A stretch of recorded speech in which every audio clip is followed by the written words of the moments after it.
Not every destruction begins with something loud. Not every downfall is visible from the outside. Sometimes it begins in silence, behind a screen, in moments no one else sees. A person can look completely put together, disciplined, strong, even admired by others. He prays, he goes to the gym, he carries himself with confidence. But there are private habits, hidden addictions, that slowly eat away at a person from within. And the most dangerous part is this: while it's happening, he doesn't even realize what is being taken from him. Because sin doesn't always destroy you immediately. It trains you, it conditions you, it reshapes what your heart desires, until one day you stand face to face with the consequences and there's nothing you can do. A sheikh in our time described a man he personally knew, a man who on the outside looked like the definition of strength. He was a regular gym goer, well-built, tall, someone people would naturally admire. MashaAllah, Tabarakallah. But just 1 week after his wedding, that same man came to him, not with happiness, not with stories of joy, but with distress written all over his face. For an entire week, he had been unable to be intimate with his own wife. A man who looked powerful was completely powerless. As the sheikh spoke to him and uncovered his past, the truth came out. This wasn't something that happened overnight.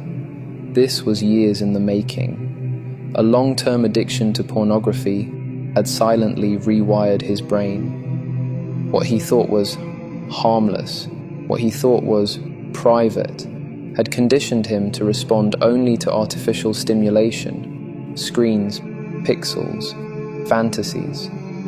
So, when reality came, when something pure and halal was right in front of him, his body could not respond. And this is not a rare story. This is becoming the norm. In today's world, with unlimited access to explicit content, many young men are facing a crisis they never expected. Their minds are overstimulated to the point where real human connection no longer satisfies them. They have no issue when they are alone, no issue with arousal, but when it comes to a real spouse, a real relationship, they fail. This condition is now widely known as porn-induced erectile dysfunction. It starts subtly. A person needs more content, more intensity. Then slowly, the desire for real intimacy weakens, until eventually, the ability itself is lost. Imagine preparing your whole life to get married, to make things halal, only to stand there and realize you cannot fulfill even the most basic part of that relationship. And the damage doesn't stop at the individual. Marriages begin to crack. Some completely collapse. There are real cases where a spouse suffers for years, confused, hurt, feeling rejected, while the addiction continues in secret. In some situations, it even leads to divorce. And it gets darker. Because pornography doesn't just affect ability, it distorts behavior. What a person watches, he begins to normalize. What he normalizes, he may eventually act out. There are cases where men bring aggression, harm, and unnatural expectations into their marriages, all learned from what they consumed in private. And then comes the most frightening shift of all, when a person starts losing interest in what Allah made halal, when purity becomes boring and sin becomes exciting. At that point, the heart has been trained to crave what is forbidden. And once a person reaches that stage, the fall becomes even deeper. The addiction escalates, boundaries are broken, and what once felt wrong starts to feel normal.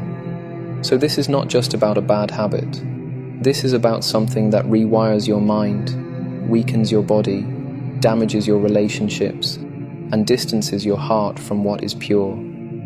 The story of that man is not just his story. It's a warning. Because the path always starts the same way, quietly, privately, with something people think they can control, until the day comes when it controls them. And if someone is caught in this cycle, then the way out is not impossible, but it requires honesty, discipline, and a return to Allah.